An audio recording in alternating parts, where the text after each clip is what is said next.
Hello everyone, in this tutorial we will be learning about a simplified packet filtering firewall wherein we can accept or reject packets based on a set of IP table rules, and we will also be learning on how to access internet from an outside network using NAT traversal and IP forwarding.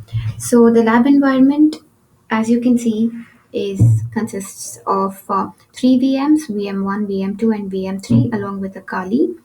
So we have VM1, VM2, and Kali sharing single subnet specified by net1, and VM2 and VM3 via net2, and VM3 can access the internet via net3. So in order to, first of all, what we need to do is for accessing internet on VM1, we will have to first enable IP forwarding on all the three VMs and then provide a route wherein VM1 will have the default gateway of default gateway specified as the ETH0 IP of VM2, and then VM2 will have its default gateway as ETH1 IP of VM3. So how we do that is, now first of all we go to, I will be showing a demo on VM2. So as you can see, this is VM2, and then what we do is I have used pound sign because these commands have already been executed by me. So when you will have to execute, please remove the pound sign and then execute. So you do a syscontrol -wnet dot ipv4 dot ip underscore forward is equal to 1. When you do that, you will get ip forward set as 1. And then what you do next is give the give the ETH1 and ETH0 maximum transfer unit set to 1456 on both the interfaces. And then what you do is check for your routes, route-n. So you should check for your default gateway. It should be, so we are considering VM2. So its default gateway should be the IP of VM3, which is nothing but 2.4, as we can see here. So if we need to add, if it's not this by default, then what we do is we do a route delete default.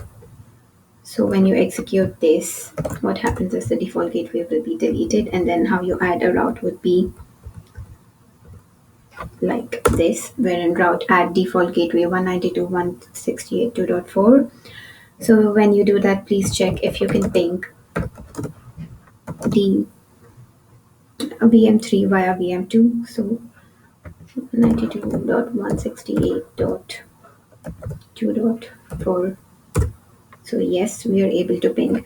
So similarly, what we do is we do the same thing on VM1 and we check. I've already done the configurations on VM1. So if we see the route, you can see the same. You can see that it has the IP of VM2, that is nothing but 1.2.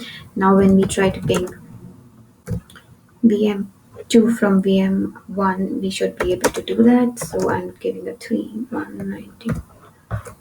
I should have this command somewhere. Yep, so 192.2.1.2, we should be able to ping it. So yes, we are able to ping it. A success. Now what we need to do is, our next task is to access VM3 via, we need to provide access of between VM1 and VM3. So we need to do configurations on VM2 because that acts as a forwarding network. So the commands would be, we will need to set rules and IP tables. By default, all the IP table rules are set to deny packets. So if we go to the, so here we can see a set of IP table rules wherein we say add to the forward chain whenever an input is coming on ETH0 and output is at ETH1. So whatever packets come on this and going out of this will have to be accept. So you do it for both ETH0 and ETH1 so that you can forward all packets which are coming in and going out of this um, of this VM.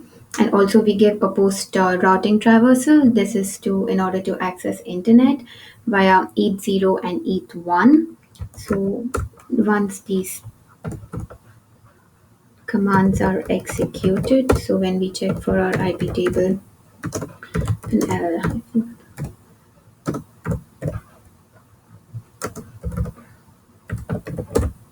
we should be able to see reflect.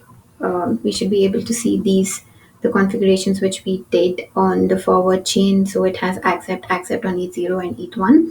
So when we do that, now we should be able to ping VM3 via VM1.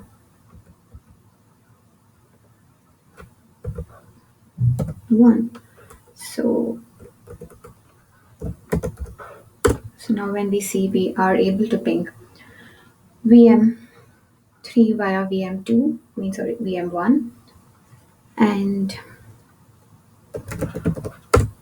so now our next task is to see if we have access to the internet. So what we do is we will have to perform NAT traversal on ETH on VM3. So I've already done that. It is nothing but ETH0 is the interface wherein the internet is connected.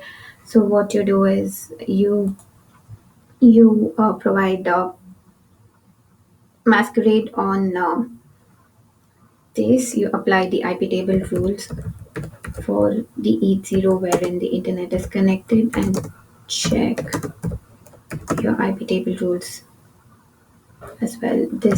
The only three chains which are which are seen on your IP tables will be input, forward, and output. So if it does not reflect, it is fine. You will not be able to see it here. So now our next thing would be to check if we are able to access internet. So let's just type in IP here, the .com.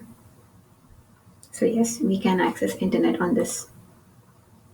So our first task has been completed. We can also check if the name server is pingable. So